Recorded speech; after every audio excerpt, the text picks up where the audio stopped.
Alright guys, welcome back to Backrooms Descent. Now, I was just playing this for a little bit and trying to do a recording of it. So, basically, what I've seen so far with the pool rooms. We'll go ahead and jump in here real quick and I'll explain as we go. Basically, the last recording I was going to do, the file and everything was just going to be way too large for my phone to be able to upload it and work with it. So I figured with what I know now, which most of it was stuff that we already previously saw in the last video, so it's not like I'm completely cutting out stuff that wasn't shown before. But I'm going to give a quick rundown of at least what I think we're supposed to do here in the pool rooms. So we're going to go ahead over here really quick, because like we saw in the last video, there was a valve over here. Let's go ahead. I'm just gonna do these quick because I want to make sure that these videos aren't too lengthy. One, because I'm sure you guys don't want to sit here for hours on end just watching me just aimlessly wander through these rooms. But two, because of the file sizes, if these videos start getting too long, I can't work with them and upload them. And which is the issue I started to run into with my last recording I was gonna do for this. So, real quick. So as you guys can see, there's water right there right now. I did turn a valve though. So I can be completely wrong on this too. I don't know for sure yet because I still haven't gotten it out of this room. My guess is that within each of these paths, there's a valve that we have to turn in order for this water to go down far enough that we can use this ladder to descend. Because I found 3 valves, and at first I wasn't finding a 4th one, so I came back and tried to use the ladder, and we still couldn't do it. So my guess is we have to find a valve within each of these paths to be able to lower that water enough that we can descend down and continue.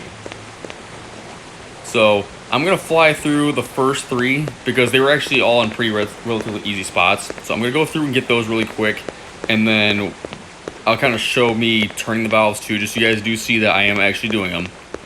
But we'll go ahead and at least do that.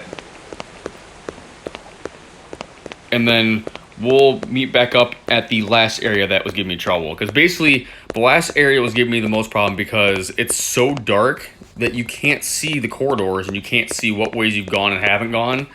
So I was basically just getting literally lost within the last area and couldn't find my way back out again. Which is what was taking so much time up. So let's get these first couple valves, and like I said, I'll show you guys me turning these valves too, so you guys know that I am actually doing them. And then we'll meet back up at the last spot. So from this point, we're just going to knock out those couple of valves that we previously saw. So that's why I cut a lot of that out, just showing me doing the valves, because we already found those in the last video, so I'm not going to show the whole journey to get to each one, because we've already uncovered those in the last one. This area, however, was the biggest pain in the ass out of the whole thing. Not so much that it's hard, like actual difficulty, but just once you hit a certain point, you'll be able to see in a moment. You won't be able to see much in front of you, even with the flashlight on. And the starting point is kind of hard to figure out because you don't know which one of these hallways to even start in. But once you start finding these dark corridors within them, you know you're kind of going in the right direction. But the problem is there's at least, I want to say, 2 or 3 different paths that all take you to these similar corridors. And a couple of the paths just are basically dead ends like these. So you pretty much have to backtrack and go back to the main hallway just to find the right one. But once you found the right path, you'll find this area that's got a pond in the middle and like a little overhang that you'll see above. But once you find this is how you know you're actually on the right track to finding the last valve, which is what I found when I was previously trying this. So I knew at this point I was on the right track. It was just a matter of trying to navigate through these corridors again to find the last valve.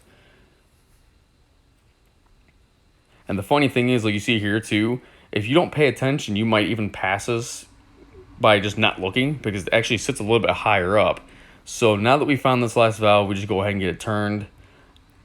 And this should be the only valve in this area because, like I said, like all the other areas, there was a single valve in each one. So that's where my suspicion started to arise that maybe it had something to do with finding a valve in each area.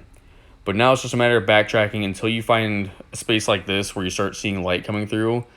And once you found that, you'll return back to the area with the pond in the middle. And at this point, you're basically just going to backtrack to the main area again from where you originally started at. And by this point, getting the ladder, we'll be able to find out for sure if we're going to be going up or down, or if we're even going to be able to touch this, or if there's something else completely different and I just was completely wrong. But as you guys can see now, there's an icon telling us that we can go down the ladder, so my suspicion was originally right, and this is where we're meant to go now.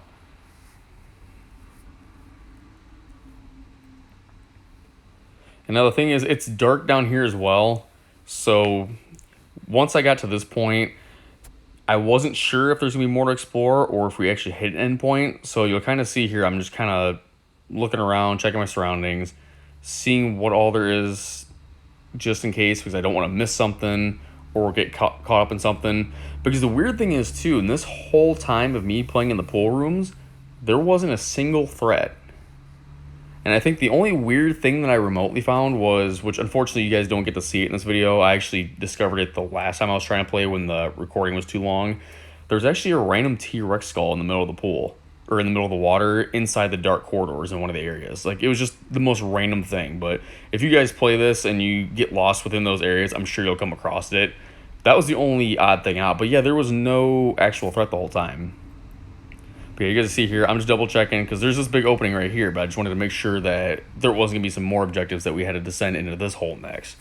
But looking around, there's no ladders, there's no reason to assume that we should be going down there. So at this point, we're just going to go ahead into the elevator and see what happens.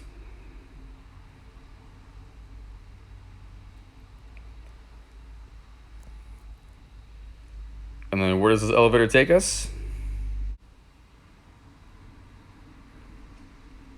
As you can see, it gave us that little message saying we went to level 1, which that means we are now in the parking garage stage of this. So with this video, we officially made it through the pool rooms, and that's all we're going to do in this video. I was just happy to finally navigate those dark corridors. But yeah, now we've fully explored 3 different areas and unlocked the 4th, because I don't count that prologue in the beginning. But yeah, the next video, we're going to be starting out in level 1 and seeing if we can make it through the parking garage. So thank you guys so much, and I'll see you guys in the next video.